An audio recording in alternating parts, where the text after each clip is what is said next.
Hi, welcome to my channel. இன்றைக்கி நம்ம பார்க்க போகிற வீடியோ வந்து எதை பற்றி இருக்க போனால் கியூபாவோட மெடிக்கல் டெவலப்மெண்ட்ஸை பொறுத்து இருக்குது. கியூபாங்கிறது சின்ன கண்ட்ரி. அந்த கண்ட்ரி ரொம்ப மேசிவான மெடிக்கல் க்ரோத் வச்சுருக்காங்க. அதுக்கு எப்படி அவங்க அந்த க்ரோத்தை கொண்டு வந்தாங்க, அவங்க எப்படி அதை அச்சீவ் பண்ணாங்கங்கிற பற்றியும், எப்படி அந்த கண்ட்ரினால் அதிக டாக்டர்ஸை உருவாக்கி டாக்டர்ஸை வச்சு மெடிக்கல் ஃபீல்டை வச்சு அவங்களோட வர்த்தகத்தை முன்கொண்டு வந்தாங்க. ஈவன் தோ அமெரிக்கா வந்து பொருளாதாரத்தை விடித்தாலும் அதிலிருந்து வெளியில் வர்றதுக்கு நிறைய கண்ட்ரி அதை நிறைய ரிசோர்ஸஸ் வச்சு ஹெல்ப் பண்ணும். அதை வச்சு ரிசோர்ஸை வச்சு வெளியே வருவாங்க. ஆனால் கியூபாங்கிற கண்ட்ரி மெடிக்கல் ஃபீல்டில் மட்டும் வச்சு அவங்க அந்த அமெரிக்கா போட்ட பொருளாதாரத்திலையும் தாண்டி சக்ஸஸ்ஃபுல்லாக ரன் பண்ணிக்கிருக்காங்க.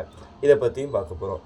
இப்போ ஒரு கண்ட்ரின்னு பார்த்திங்கன்னா ஒரு எக்கனாமிக்கல் க்ரோத் எதை பற்றி தான் இருக்குன்னா, இப்போ ரஷ்யாங்கிற கண்ட்ரி அதோட வெப்பன் சப்ளைலையும் ஆயில் க்ரோத்லையும் இருக்குது. சைனா வந்து அதோட ஸ்பேர் பார்ட்டை உருவாக்குறதையும் முக்கால்வாசி நம்ம ஃபோன்லேருந்து எல்லா ஸ்பேர் பார்ட்டு உருவாக்குறது அந்த அவங்களோட எக்கனாமிக் க்ரோத் இருக்குது. அதே மாதிரி அமெரிக்கா பார்த்திங்கன்னா சாஃப்ட்வேர் டெவலப்மெண்ட் சயின்ஸை வச்சு அவங்களோட எக்கனாமிக்கல் க்ரோத் இருக்குது. இந்தியா வந்து அந்த மாதிரி ஒரு எக்கனாமிக்கல் க்ரோத் ஒவ்வொரு கண்ட்ரியை பொறுத்திருக்கு.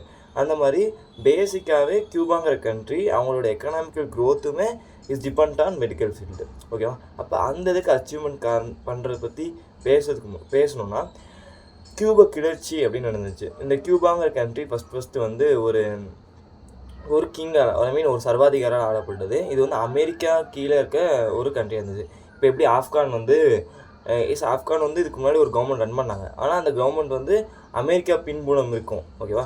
அந்த மாதிரி கியூபாவில் அந்த ஒரு பிரசிடெண்ட்டை வச்சு அமெரிக்காவோட பின்புலத்தில் வச்சு அவங்க வந்து இது பண்ணாங்க. லத்தீன் அமெரிக்கா அந்த கண்ட்ரியோட மேலாதிக்கமும் கியூபாவில் அதிகமாக இருந்துச்சு.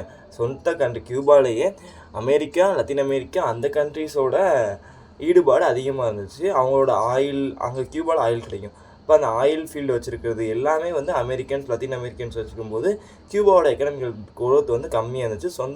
சொந்த மக்களே கொஞ்சம் அடிமையாக வாழ்கிற மாதிரி தான் அந்த சர்வாதிகாரி நடத்திக்கிட்டு இருந்தார். இது எடுத்து வந்து கிளர்ச்சி வெடிச்சிச்சு. அந்த கிளர்ச்சியில் ஒரு கிளர்ச்சி கியூபா கிளர்ச்சி அப்படின்னு சொல்லுவாங்க.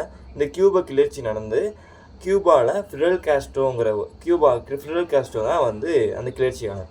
அந்த கிளர்ச்சியாளர் ஒரு கூட்டமைப்பு சொந்த நாட்டு மக்களையே இணைச்சி ஒரு போர் தொடுத்து சொந்த நாட்டு அடிமை அந்த ஒரு சர்வாதிகாரியை வீட்டுக்கு அனுப்பி இவங்க ஆட்சி அமைச்சாங்க.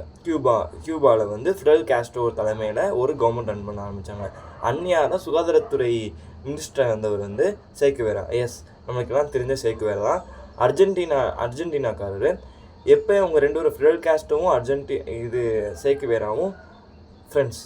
அவங்க எப்போ ஃப்ரெண்ட்ஸ் ஆனாங்கன்னா கியூபா கிளர்ச்சி அப்போ ஒன் டைம் வந்து ஃபிடல் காஸ்ட்ரோ தோத்துட்டோடனே அவர் வந்து தன்னோட ஸ்கில்ஸை டெவலப் பண்ணிக்கணும், அதாவது வந்து கொரில்லா போர்க்கலையை கற்றுக்கணும்னு சேக்குவேராட்ட தான் வந்து அந்த கொரில்லா போர்க்கலையை கற்றுக்கிட்டாரு. அதுக்கு அந்த இடத்துல தான் அவங்க ரெண்டு பேத்துக்குள்ள ஃப்ரெண்ட்ஷிப் அதிகமாச்சு. அதுலேருந்து எங்கே அடிமைப்பட்டிருந்தாலும் அங்கே மீட்கணும் அப்படிங்கிற உங்களோட தாட் ப்ராசஸ் இன்க்ரீஸ் ஆச்சு. அவங்க ரெண்டு பேரும் அந்நியாக தான் சேர ஆரம்பித்தாங்க. அது இல்லாமல் ஒடுக்கப்பட்ட மக்களுக்கு அவங்க வந்து குரல் கொடுக்க ஆரம்பித்தாங்க. இதனால தான் கியூபா விடுதலை போர் நடந்தது. கியூபா ஜெயித்தாங்க. ஃபிடல் காஸ்ட்ரோ ஜெயிச்சு அவங்க வந்து சேக்குவேராவை ஒரு சுகாதாரத்துறை மினிஸ்டர் ஆகினார். சேக்குவேரா வந்து கியூபாவோட மெடிக்கல் டெவலப்மெண்ட்டுக்கு மெயின் ரீசனாக இருந்தார். அவரோட தாட் ப்ராசஸ் எல்லாமே சக்ஸஸ் ஆச்சு கியூபாவில். இவங்க ரெண்டு பேருமே ஒரு கம்யூனிஸ்ட் கொள்கை தான். நம்ம இதுக்கு முன்னாடி வீடியோ பார்த்தோம்னா காரல் மார்க்ஸுங்கிறவர். அப்போ இந்த காரல் மார்க்ஸுங்கிற அந்த கம்யூனிஸ்ட் சித்தாந்தவாதியை பின்பற்றினவங்க இங்கே ரெண்டு பேரும் ஃபிடல் காஸ்ட்ரோவும் சேக்குவேராவும். அப்போ அவங்க வந்து மக்களுக்கு ஏழை மக்களுக்கு தரமான மருத்துவம் வரணுங்கிறதுக்காக அவங்க நிறைய முயற்சி பட்டாங்க. இப்போ நம்ம கண்ட்ரின்னு பார்த்தீங்கன்னு வச்சுக்கோங்களேன். நம்ம கண்ட்ரியில் மெடிசின் படிக்கலாம், எல்லோரும் படிக்கலாம். ஆனால் காமன் எக்ஸாம்ஸ் இருக்குது. இப்போ அவங்க வந்து என்ன மாதிரி பண்ணாங்கன்னா, இப்போ மேலே இருக்கிறவங்க பணக்காரங்க வந்து மெடிசின் கற்றுக்கிட்டால் அதை எப்படி வியாபாரம் பார்க்கணுன்னு யோசிப்பாங்க. அதுவே ஏழை மக்களுக்கு சொல்லி கொடுத்தா வில்லேஜில் போய் கூட சர்வீஸ் பண்ணுவாங்க. அது இல்லாமல் வந்து எந்தெந்த கண்ட்ரிஸ்லாம் வந்து கீழே இருக்குது, ஆஃப்ரிக்கா கண்ட்ரிஸ்லாம் வந்து ஏழை நாடுகள் எங்கெங்கெல்லாம் இருக்கோ அங்கெல்லாம் போய் சுகாதாரத்தை கொடுக்கணும், மருத்துவத்தை கொடுக்கணும், மருத்துவங்கிறது இலவசமாக இருக்கணும் அப்படிங்கிறத அவங்க கொண்டு வந்தாங்க. இது ஃபஸ்ட்டு அவங்களுக்கு என்னென்ன சேலஞ்சாக இருந்துச்சுன்னா, ஃபஸ்ட்டு கியூபா விடுதலை போர் முடிஞ்சிச்சு. கியூபாவில் ஃபிடல் காஸ்ட்ரோ வந்து ஜெயிச்சு அரியணை ஏறிட்டார். அப்போ அந்த நேரத்தில் கியூபாவில் இருந்த மொத்த டாக்டர்ஸோட எண்ணிக்கையே 6000 தான். 6000 டாக்டர்ஸ் தான் இருந்தாங்க.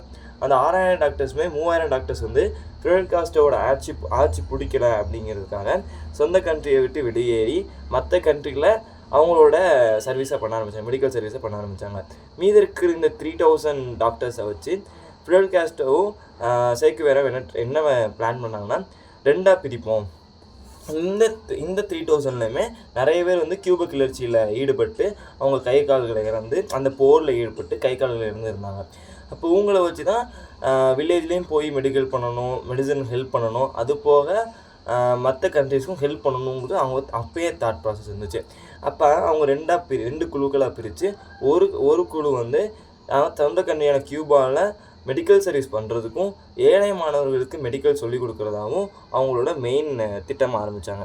2வது ஒரு ஏழை நாட்டுகளுக்கு இப்போ பொருளாதார தடை போட்டுட்டாங்க கியூபாவில். அப்போ இந்த கண்ட்ரிகிட்ட ஃபஸ்ட்டு பனி போகிறப்ப இந்த மொத்த கியூபாங்கிற கண்ட்ரி ரஷ்யாவுக்கு சப்போர்ட்டாக இருந்தது. ரஷ்யாவுக்கு சப்போர்ட் பண்ணனால அமெரிக்கா வந்து இந்த கண்ட்ரி மேலே பொருளாதார தடை போட்டாங்க. பொருளாதார தடை போட்டனால எந்த கண்ட்ரியுமே கியூபா கூட வர்த்தகம் பண்ண முன் வரல. அந்நியாரம் கியூபா கையில் எடுத்தது இந்த மெடிக்கல் ஃபீல்டு தான். மெடிக்கல் ஃபீல்டில் எடுத்து நிறைய ஏழை கண்ட்ரிக்கு மெடிக்கல் ஃப்ரீயாக கொடுத்து மெடிக்கல் குழுக்களை அனுப்பி வச்சு அவங்க ஹெல்ப் பண்ணாங்க. ஹெல்ப் பண்ணுறதுனால மற்ற கண்ட்ரிக்கெலாம் அவங்கள பேச ஆரம்பித்து வர்த்தகத்தை ஈடுபட ஆரம்பித்தாங்க. இன்னும் சொல்லப்போனால் ஒரு சில கண்ட்ரியில் மெடிக்கலுக்கு மெடிசின் டாக்டர்ஸ்க்கு ஏற்ற மாதிரி எண்ணெய்கள் அப்படிங்கிற அளவுக்கு எண்ணெய் வர்த்தகத்துலேயும் கியூபா வந்து மேலே வர ஆரம்பிச்சிச்சு. ஓகேவா? இப்போ ஃபஸ்ட்டு அவரோட ஏழை மாணவர்களுக்கு இந்த மெடிசன் சொல்லிக் கொடுத்தாங்க. இப்படி சொல்லிக் கொடுக்க ஆரம்பித்த இந்த மெடிக்கல் ஃபீல்ட், இப்படி ஆரம்பித்த இந்த சேக்குவேராவோட தாட்டு மிகவும் சக்ஸஸ்ஃபுல்லாக போச்சு. இவர் வந்து சும்மா வந்து ஏழை மாணவர்களுக்கு மட்டும் மெடிசன் சொல்லித்தரல, அது இன்னொன்று பண்ணார். இப்போ மெடிசன் வந்து ரேட் வந்து அதிகமாக இருக்கும் அப்போ கியூபாவில். அப்போ அதோட வந்து மெடிசனோட ரேட்டே குறைச்சாரு. ஃபஸ்ட்டு ஸ்டார்டிங்லேயே மெடிசனோட ரேட் குறைச்சி படிப்படியாக இலவசமாக வச்சாங்க. இப்போ கியூபாவில் மெடிசன் வந்து ஃபுல்லாக ஃப்ரீ. ஏன்னா உங்களாம் கம்யூனிஸ்ட் தாட் ப்ராசஸை ஃபாலோ பண்ணுறாங்க உங்கள் 2 பேருமே. அதனால் மெடிசன் ஃப்ரீயாக கொடுத்தாங்க.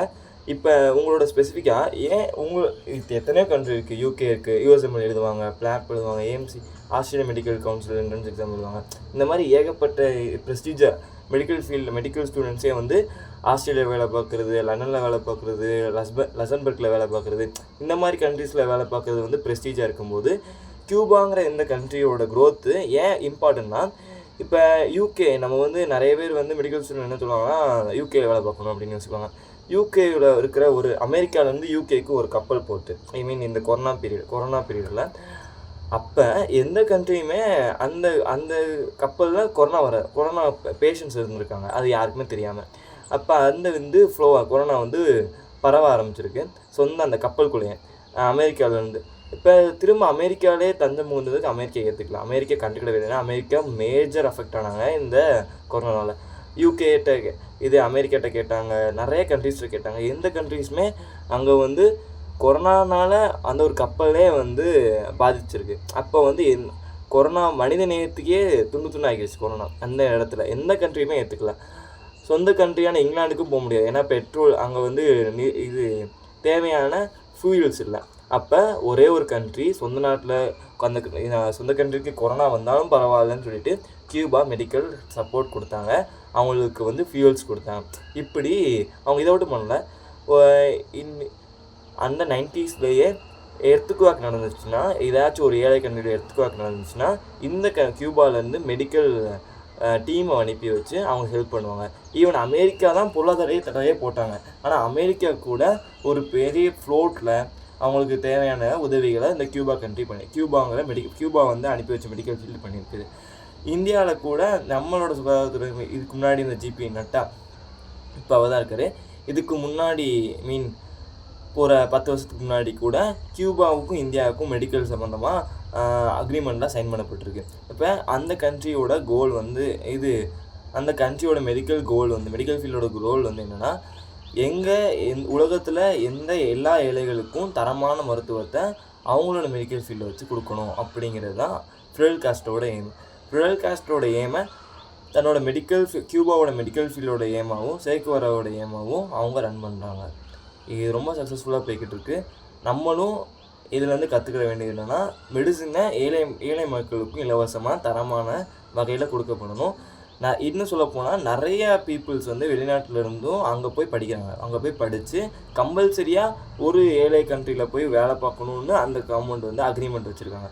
அந்த அக்ரிமெண்ட்டை சைன் பண்ணி ஏதோ ஒரு ஆஃப்ரிக்கன் கண்ட்ரிலேயோ போய் ஒர்க் பண்ணிவிட்டு அதுக்கடுத்தும் அவங்களுக்கு அந்த இது பிடிச்சி போய் ஏழைகளுக்கு இப்போ சர்வீஸ் பண்ணுறது பிடிச்சி போய் அவங்க சர்வீஸ் பண்ணுவாங்க. Okay, that's all. Thank you to watch my video.